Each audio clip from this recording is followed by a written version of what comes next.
Hey guys, it's Kika, your lifestyle blogger, and I just want to bring to you a quick disclaimer because I have been watching my grandkids and doing this video since yesterday. But I want to apologize for the background noise.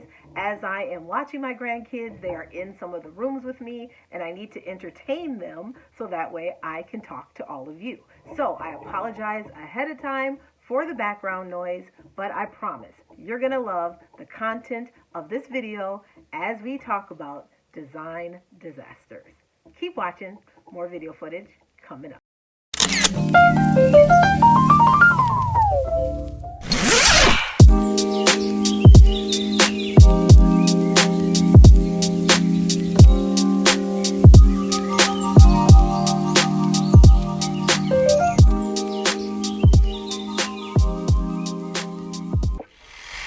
Hey everybody, it's Kika, your lifestyle blogger.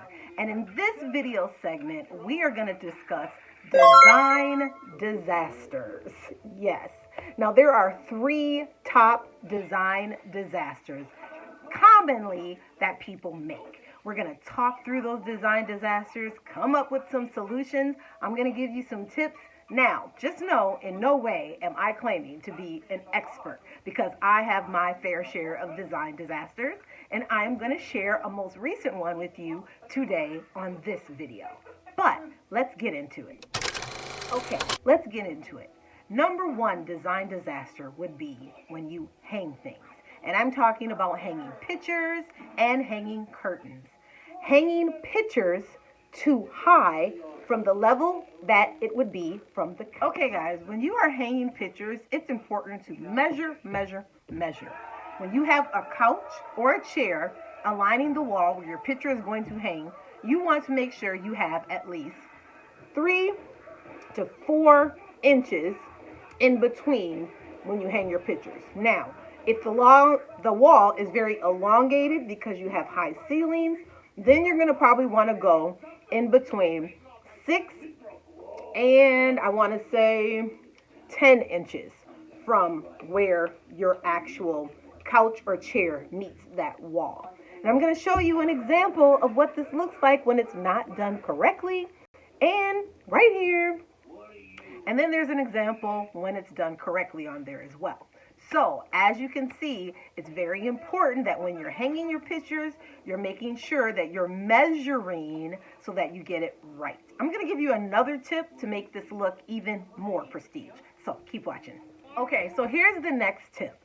When you get a picture frame, don't just get any frame. Really scope out the lines that you're doing. When I say the lines, I'm talking about the lines that meet the wall where either you have a couch or you have a chair. But look at how that looks. Look at the fabric and everything on that chair, on that couch, those types of things. Really bring that out in your picture frame. Try to get your picture frame the same shape and the same, I don't want to say really material, but you really do want to make sure that it's in keeping with the same era as the picture frame you're getting. So if you have like an older home, you're going to want to probably keep the more antique type picture frames. And when I say antique, I'm talking about the picture frames that have like some beveled or some kind of intricate details, is really unique in older homes. If you're in a more modern home, you're going to want something with clean lines or no lines at all, just maybe a canvas as it relates to hanging pictures. Additionally, if you go with a picture actual frame, please make sure that that frame is in keeping with the same color theme that you have going on in your interior space. I'm telling you, it's going to make everything look crisp and nice. This is one big thing because people forget the details. It's the details. When someone walks in your room, where their eyes is going to go and where they're going to look is very key, and if that design feature is prestige or not. So you want to make sure you take your time and pay attention to those little details because they mean a lot. Okay, here's the next. So now let's talk about hanging curtains and why this is very important. I can't tell you how many times I made this design mistake. Hanging the curtains right where it is framed, inside the frame or on top of that frame or right above the frame, that's wrong. Wrong, wrong, wrong. What you want to do is look at your wall. If it's an elongated wall, if it's a rectangle wall, if it's a square wall, look at your wall and let that be the detail of how you're going to hang these curtains. Now, if you have a rectangle or elongated wall, you're going to want to hang the curtains as high as they possibly go. So when you are doing curtains, you don't want to just measure that little frame and say, that's what I need. You want to ensure that the length is long. You're going to want to make sure from floor to ceiling that you are able to have some curtain in those spaces and that they drape beautifully, hitting the floor or very close to the floor. Hitting the floor is always nice, I'm telling you. And that just upgrades your house 100%. But if you are a person that likes the window shades and window blinds, I'm going to tell you, I have window blinds and shades in my house, and they are going. They got to go. That's going to be in my next segment because they really take away from the look of an actual window and what you can do with that space. So think about that the next time you are buying curtains.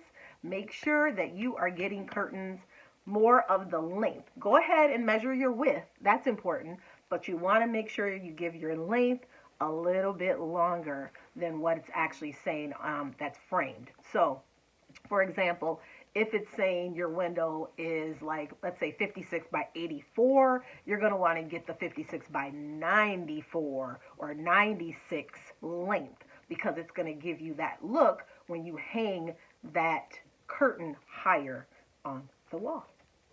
That's the tip. So here's the next one. All right, guys, the next tip is going to be, let me look here. Oh, too much clutter. Let's talk about that. So you know how you have things that you loved and you worked so hard to get, and then now time has passed, a lot of time, and you just need to either refreshen those things or get rid of them totally. Or you had these things when you lived in an apartment and now you moved to your brand new house. Those things need to go. You got to say bye-bye. You got to be willing to let go of the clutter. And this is why. Because you don't want your living room to look like this.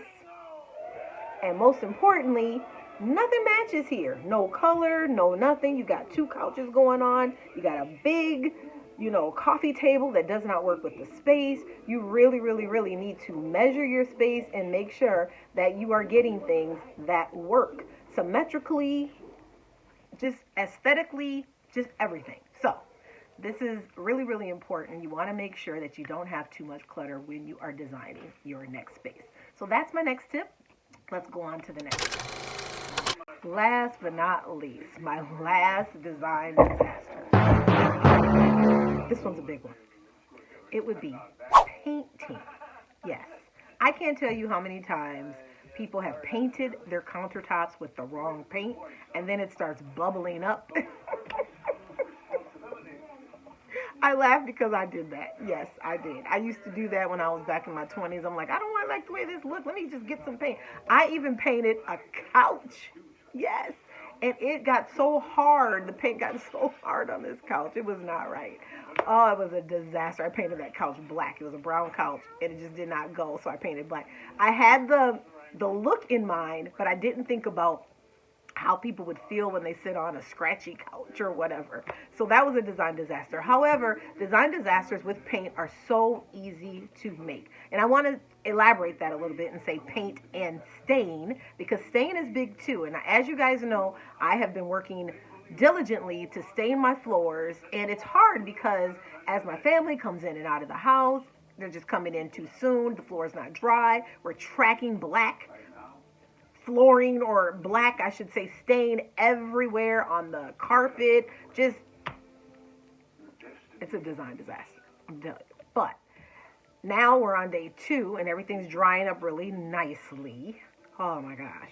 All I gotta do is wash my white rug and clean the other rugs. But other than that, it wasn't really bad. I think what was bad for me was the simple fact is I was watching my grandkids over the weekend and I had to really make sure they had shoes on. And sometimes when I wasn't looking, they did not have shoes on.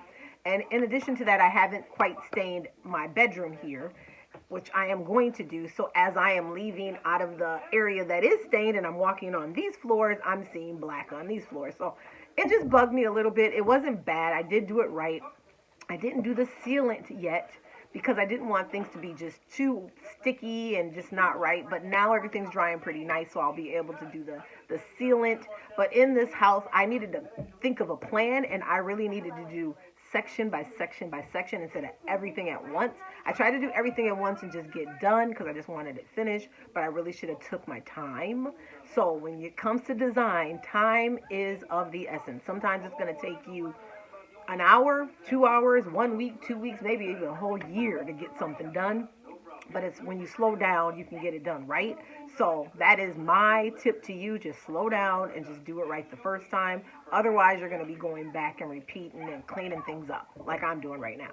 So I have a design disaster, which I already shared with you, is the stain that I did on my floor and tracking that everywhere. And yesterday, I just was at my breaking point because my grandkids were over and they took the shoes off. Here's the video. Yes, this is terrible. I stained the floors, the wood floors, and it's not dry. I don't know why it's not dry, but black is getting everywhere. My poor grandbabies are over. They took their shoes off. I think it's my shoes here, and my shoes are black, and my foot is black.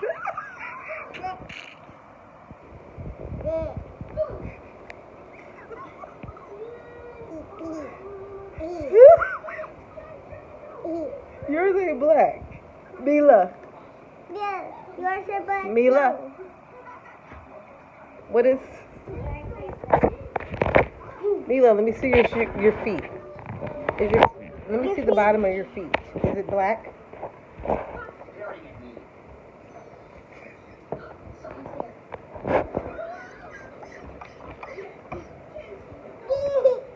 Wait a minute. Let me see. I'm going to take off my shoes away. I'm going to take off my shoes away. And you keep stepping on the floor. Good Lord. Let me see. Is your feet black at the bottom?